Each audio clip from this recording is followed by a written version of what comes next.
Hi everybody, thank you for joining this week's Thursday 30 with Neil from Commtap.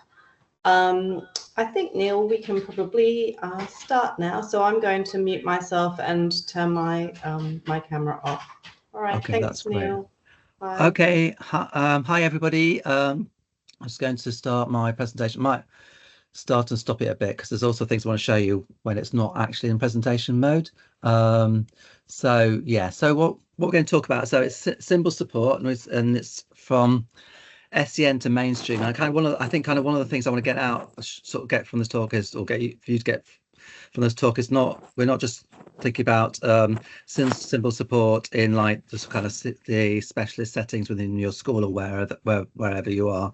I know there's kind of a few different sort of people joining from different places, but also kind of getting that into them sort of kind of mainstream environments wherever you happen to be. Just going to quick and do that. So the overview of the session, we're going to be thinking about our reasons for using symbols, what symbols are and what they do. Just kind of, I'm guess you're all fairly familiar with symbols, but just have a run through of that. What and how much to symbolize, which I think is quite a key issue. Some examples, and then we'll talk about the software, the symbolizer software, which is the piece of software where you get some extra buttons in PowerPoint, and you can then write some text, choose some keywords, and get symbols appearing in whatever text you've got, and then maybe some suggestions for next. So I've just got a few sort of ideas of how symbols might help you. So they may or may not be totally relevant to you, but I think all of them, like, you can maybe generalize to your sort of situation. So I'm just thinking with, particularly if you're kind of having to prepare materials for whatever reason you're preparing them for, whether it's school or whether it's some other support. Sort of problems that I know teachers often have is the limited time to prepare lesson materials. So adding key symbols to whatever text you've got. So you might have like some text which is maybe for a higher level for children who kind of understand a bit more, but you want to try and make it useful for children who are not understanding so much. Adding key symbols, just very key symbols to those for the keywords in that with that text can take you a long way to make the same material work for students at different levels. Some things are think about students struggling to understand the language of the lesson, sort of things you might see is they're not confident to contribute, they may get frustrated, they might not be so engaged. And again, having symbols there gives that context to what you're talking about, and helps them, gives them something to cue in, and can really help those students who might otherwise feel a bit lost, but then, like, okay, they've got something to hang on to, and it helps them to sort of contribute and be more confident that what they're contributing is like relevant. And again, sort of on that same theme helps students to stop losing the thread of the lesson. Can be really helpful for instructions. You've got some simple instructions that help students to remember it and not have to say keep asking you, or not, or having a lot of support to help them do stuff. And also for maybe supporting students in group work and individual work, what do you do there? Not having materials to support what you're saying to students. So like not having the materials, say if you're going to divide the students into groups, what materials do you need for those students? So, and it can be kind of quite, obviously quite a lot of work to prepare extra materials for different students. So again, we can, one thing you can do, which you can use the software, is have like a printout of all the keywords with their symbols that you've created for whatever lesson you've got. So that's a kind of free resource you can do without having to think about it. So just quick summary of why symbols are useful. So, and I'm using symbols throughout this presentation as well. So hopefully that will help you to remember stuff. I'm not sure whether you can see my mouse or not. I think you might be able to see my mouse. So yes, we can see it. You could see it, yeah. So whenever you're using symbols, it's kind of good idea to highlight them, because like symbols will be a bit abstract from time to time, and it's kind of useful for when you're using. Don't just expect your students to somehow magically know what they mean when they first see them. So think about usefulness of symbols. They highlight key information in text, which is useful for everybody. They can be less less abstract and easy to associate with meaning in text. It improves the memory for key information. We often, it's very common to use pictures and images to help us memorize stuff, and helps you to understand, helps you as like the person providing the information, how complicated the piece of text is and how you might modify your language, spoken language, for example, to provide simpler explanations to include more students. I think it's just sometimes we're just not aware of how complicated our language is until you try to do something with it and add symbols to it, and you realize, it's quite complicated to do that. Why is it complicated? Maybe because the language is complicated. So what's that say about the text I'm using? And it enables you to present your lesson at one level at the same time, which I kind of mentioned before. So just a quick reminder of what symbols do. So use the picture symbol to support the understanding of text. For example, you've got a simple thing here, throw the ball, and we've got a symbol, someone throwing the ball. Okay. If you saw this sentence, would you know what it meant? Does anyone know what that means? Probably not. It's in Canada. It's a language called Canada, and it's a particularly rare language. So now, what about that? Anybody, any ideas? I think you're all, maybe you're not going to say anything, but anyone got any suggestions what that might mean? I think everyone's muted, so it might be good if people just typed their responses into the chat box. Oh, okay, I'll find the chat box. Yeah.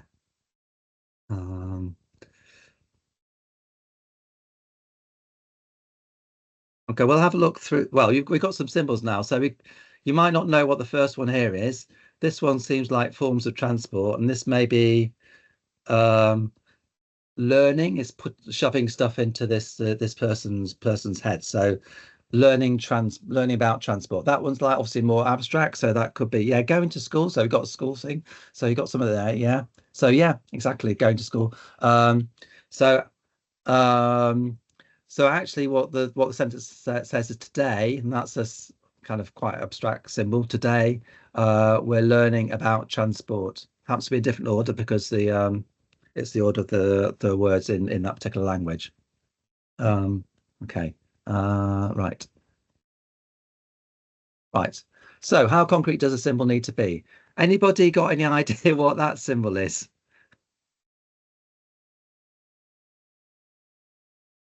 It's an apple, right? It's not really, any more than that.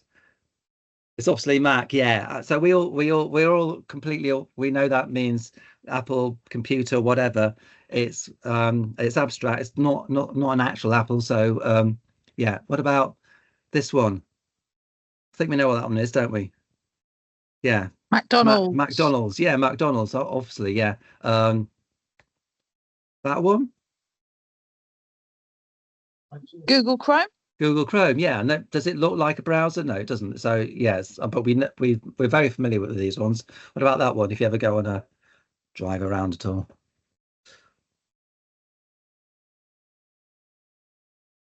Yeah, motorway. Smiley face. Bridge over the road. Yeah. So if you're not don't go on motorway so much, you might not recognize that one so much. And this last one, this one over here. Amazon. So Amazon. Oh, I've just a minute.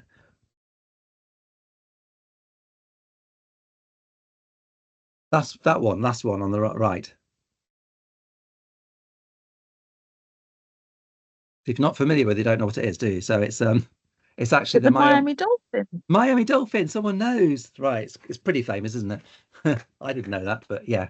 So obviously the symbol doesn't need to be can be quite abstract, and I think I think there's a couple of points there. Is that symbols can be quite abstract, and I've worked with like children with quite complex needs.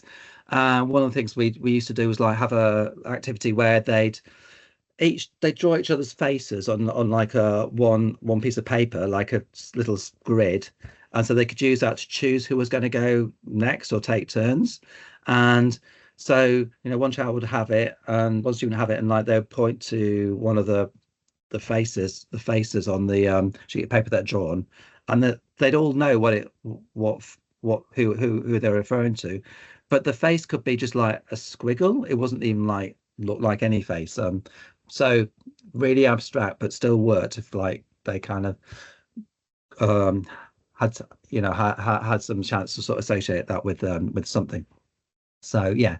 How much symbolize? So this is, I think, this is the key thing. So there is a tendency, I think I've seen, is like trying to symbolize everything. And if you're trying to get some information over to a student, you want to try and get the key information over to the student. What they don't want is a lot of words and then like a whole load of symbols as well. Like symbol soup. That's not really going to help. So when think about how much to symbolize, think about what the key information you're trying to get over to students that might not otherwise get it. Think about the cognitive load, and less is more. We don't want symbol soup. Okay, some examples. I've got some examples. I know you're in various different situations, so just whiz through some things. So like here we got a book you might use a kind of like reception or year 1 primary school. So we got like the story here. It's about Mungo. There's Mungo. It was a warm, quiet night, and Mungo was wrapped up in bed with his favourite parrot book. So we're not going to symbolise all those words because we're going to get about 20 odd symbols along here, which is not going to be really helpful. We'll just find some key ones. So I've chosen Mungo. Is in bed and is reading his favourite parrot book. So that's the key thing. Key things that you don't, I mean, there's obviously other things around it, but if you want students to get the very key things, then you just concentrate on 3 or 4 bits of information. So the Mungo's in bed reading his pirate book, but this time the story had gone wrong, so just 2 bits there. He decided to enter the story himself. I mean, you might not have, yeah, so that's what I've chosen to do. You might decide it should be less than that. He put the book down and jumped into the book. So Mungo jumped into the book. So they've got some really key bits of information you can sort of highlight, and helps the students to kind of tune into what you're doing. Here's an English lesson, a bit more much more complicated example. So this is from an actual English lesson. So we've got quite a few scenarios here to think about. These are, yeah, it's talking about like which things would you find disrespectful. So you've got here pushed in front of the queue in Tesco. So I'd choose a couple of things: pushed and queue, perhaps. Spread horrible rumors around you. So he's spreading, talking to lots of people, and rumors. And then we could just like add some key things on the other one. So I won't go through all of them, just to give you an idea. Sometimes the symbol might, you're not going to get like, it might be like for a different context, but so you kind of have to generalize the meaning out of it. So he's got kicked their ball over the fence and broke a window. So kicking the ball and breaking windows was key things there. Okay, here's another one for history class, and so you've got quite a bit text there. So I just found from that thing just like 4 bits of information that you might do if you go through that with a class, but you want to draw out key bits of information so you could be talking about this, and then as you go along. And one thing that I see teachers do is they might go along and as they're talking about it, just really highlight something. So the world's first steam engine, and then they kind of like maybe do that and just draw students' attention to it. So noticing the symbols. So the symbols aren't there for decoration, they're there to actually do something. Okay. And then we have, okay, that's another example, science. So this is like one doing instructions. So you've got like adding some symbols to keep it some instructions there.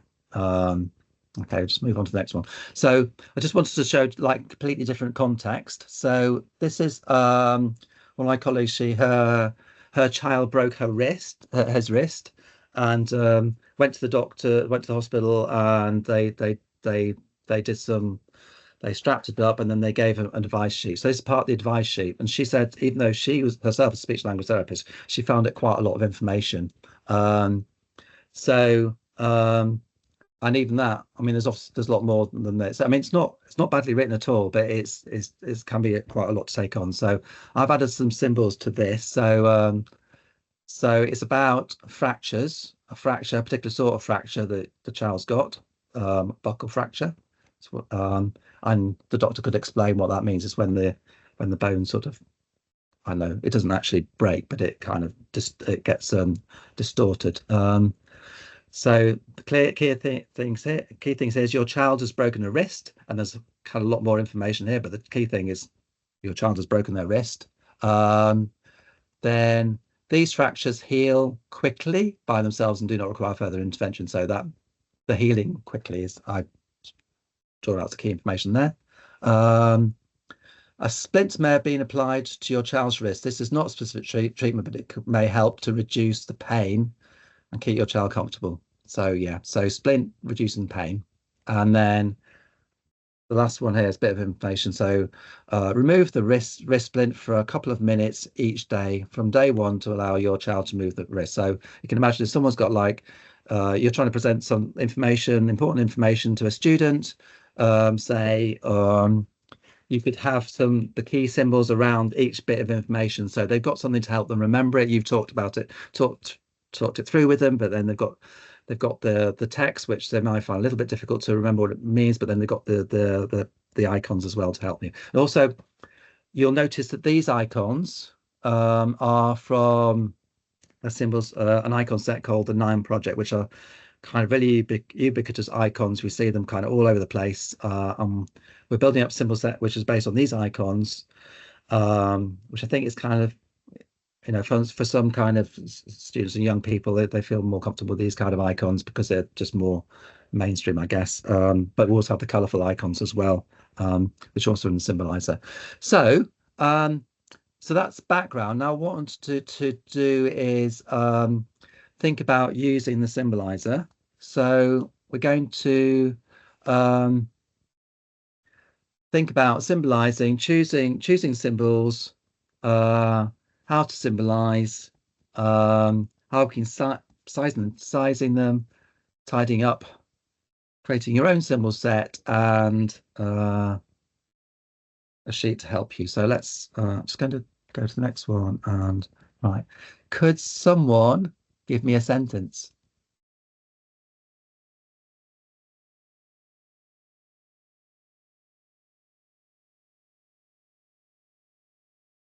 Type it or say it, otherwise I'll think of one. I can see someone says, yeah. I'm going to the zoo tomorrow. Okay.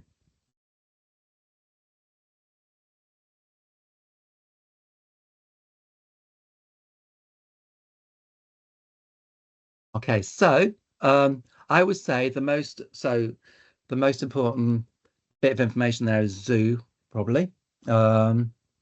So if I go, so you should be able to see all this screen. So when you get the when the symbolizer software is installed, you get these extra buttons in the PowerPoint ribbon. So you've got like, this is symbolize and some other bits and pieces. You can make a grid. You can also go onto this tab here where you've got those icons plus a few extra bits and pieces. So you've got some more bits to manipulate symbols, some more stuff about grids, and you've also got the option to add some qualifiers to give us some extra information around your symbols. So if we take zoo, if you click on zoo and we click on the symbolize button here, you'll get an symbol representing zoo appearing. And if you click symbolize again, if there's more than one symbol option, then it will click through the different ones. So you can say, what's the best one? Let's have that one, yeah. And let's say tomorrow is like important, so we could also symbolize that one. So you could click on that and tomorrow. So there's a symbol for tomorrow. I don't know if there's another one. So yeah, so if you sort of click through a few and then you decide, oh, I wanted what previous ones, you can click on previous and go back there. Yeah. Okay. So there's different ways you can have the symbols up here. So if you click on preferences here, and you get this box coming up, and you can these boxes here say where you want the symbol to appear. So you can have the symbol above text, or you can have the symbol below text. So particularly if you like working with students who may be using communication boards, you generally want the symbol to be below the text. So when they point at the symbol, they don't cover the text. So it makes it easier for whoever they're communicating with to see what they're trying to say. You can have it so you can have it above the text. You can have it above or below the text box, or you can have them aligned to words. So I'm going to click onto align to words, and we'll close that. And so if you symbolize something else, or if you click on this icon, tidy text, it will now align it to the words. I think sometimes that's useful, but generally what I kind of say is like what you want is is for the text to be like on its own to represent the meaning or some key meaning from the paragraph or block of text that you're talking about. So you kind of want the symbols to kind of mean something, stands for something on their own and not be dependent on the text. And I think for us often it's because obviously we're so aware of the words, when we just put symbols up right next to the words, we kind of assume that they're helpful without being fully aware that we ourselves are using the text to understand what symbols mean, whereas students might find that quite difficult to do. Okay, so I'm going to just put them back here. So we're going to go back to above the text box. You also see we've got a choice of different symbol sets. So we've got the PCS, which is what the symbols that use in Boardmaker, the colourful symbols that you've seen there. And you've got this, so that's quite an extensive symbol set. It's about 40,000 odd symbols in that one. There's a Mulberry one, which is like a one that's available free. It's a UK one, but it's quite a small set. It's only about 3,000. We've also got the Noun Project ones as well. So we take that, put the Noun Project ones in instead, close that. There's not quite so many symbols in that set at the moment, so there might not be a zoo. Yeah, there is a zoo. So that's the Noun Project Zoo, and that's the Noun Project one for tomorrow. And that I've got them. It's appearing above the text box. Out center above the text box. Yeah. Okay. So another thing you might decide, you might decide I want the symbols to be like really big. Let's get rid of that one. So yeah. So you can set that default size. So you click on any shape and click on default size. So all symbols from then on are going to default to that size. You also notice that if I try to now symbolize something else, it remembers that this symbol actually goes with this text box, so it'll move it back to line with that. So you don't need to spend a lot of time faffing around reorganizing your symbols and the words. If you move things around, it will just like put them back. So there you go. So then the new symbols will be really large. Okay. So yeah. Okay, so you can also, I mean, if you've got any questions, do put them in the chat box, but otherwise I'll just carry on. So I think we've seen symbol sets. We had a quick look at symbol sets and the way you get these symbol sets. So these symbol sets, the ones that got online afterwards, are like they'll sit on a server. So you can connect to those and like symbols will come down as and when you request them. So it does it magically in the background, so you can connect to them that way. So I'm just going to get rid of one and you can see what happens when I trying to. So I'm going to remove this one. So I'm going to remove that word list. Okay. Neil. Yes. Hello. Yes. Can I just ask, how do you actually get the symbols in the first place? This is PowerPoint that you're using, right? Yes, it's PowerPoint. Yeah. Yes. So this is what I'm showing you now, really. So so when you sorry, how do you kind of download them or whatever? Oh, sorry, it does it automatically. I probably gave you too much information there. You don't need to really worry about how that does. But I'm going to I'm going to get rid of everything that's on there at the moment, and you'll see what it looks like when you first get the software. So when you first get the software, I'll just get rid of that one as well. Yeah. So when you first get the software, you just have this set of symbols is installed with the software, but it's quite a small set of symbols. So what if you want the bigger sets? What you do is you go on this button here, connect to online sets, and you'll see you've got there a choice.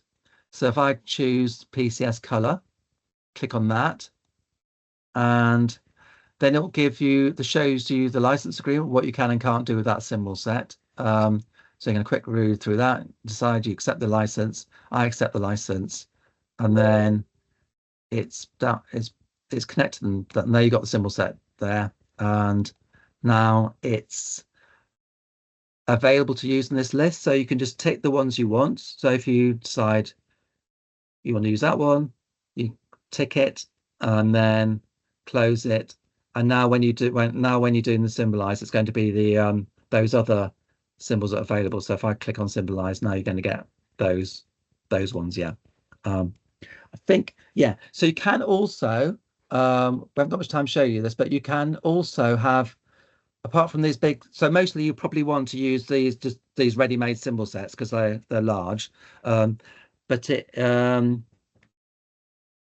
but occasionally you might want to have some specific images that are very specific for your situation, your school, your college, wherever you are, and so you can have a set of pictures on your computer. So if you want to do that, you can just select symbol set from folder, you click on that one, and you browse your computer. So we haven't got time to show you that now, but you can have a folder on your computer with like all your specialized images or symbols or whatever, with the names with words in those names, which are words that you want to type when you get them into PowerPoint, and then you can use you can have those extra ones to add in when you're symbolizing. So I've kind of done that. I've got a kind of little folder with a few kind of extra images like that, which I use.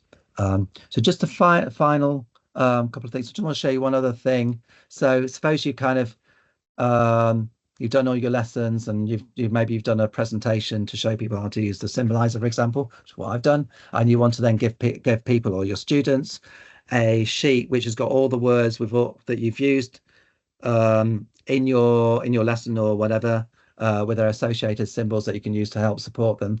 Then what you can do is go to this button here, symbols used, and get this little box, and it says where do you want the symbols, number of columns, number of rows. Click on that, and that's going to, I've set it up so it's going to create a new presentation with my stuff on it. There it is. Hopefully you can see that. So it's got all the words we've used. So we've used actually quite a lot. So that's the word you actually typed, and that's the symbol that went with them. So you've got that there. So you've got that resource that you can use. I'll close that. I'm not going to save that one. Yeah. Okay. Neil. Yes. Robert's asking, what's your general view on adding color to the symbols? Does it help or hinder? I think it really depends. I mean, obviously, like the PCS symbol set is in color.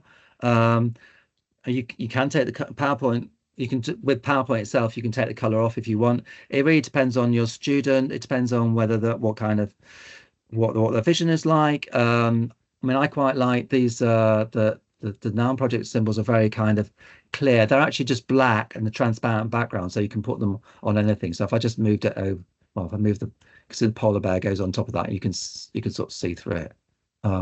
Yeah, that's actually not a noun project symbol. So I have to bring this one to the front. You'll see if I move that over, it's just completely transparent. It's just black.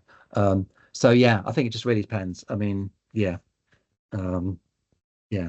So any more? That's just about it, really. So I think someone's just put the URL there on. Thank you very much, for where you can download the symbolizer.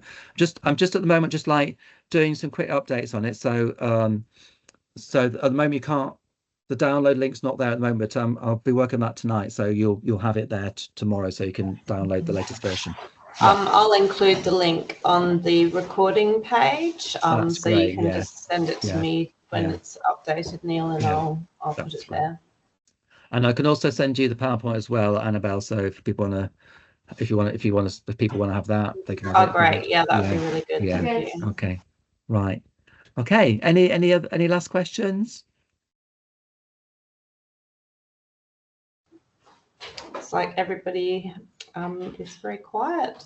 Great. So... Well, it is the end of the day. It is. All right. Well, thanks very much, Neil, and thank you everybody for joining.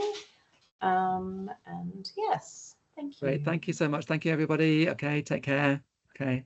Right. Thank Thank you. Okay. Bye-bye. Bye.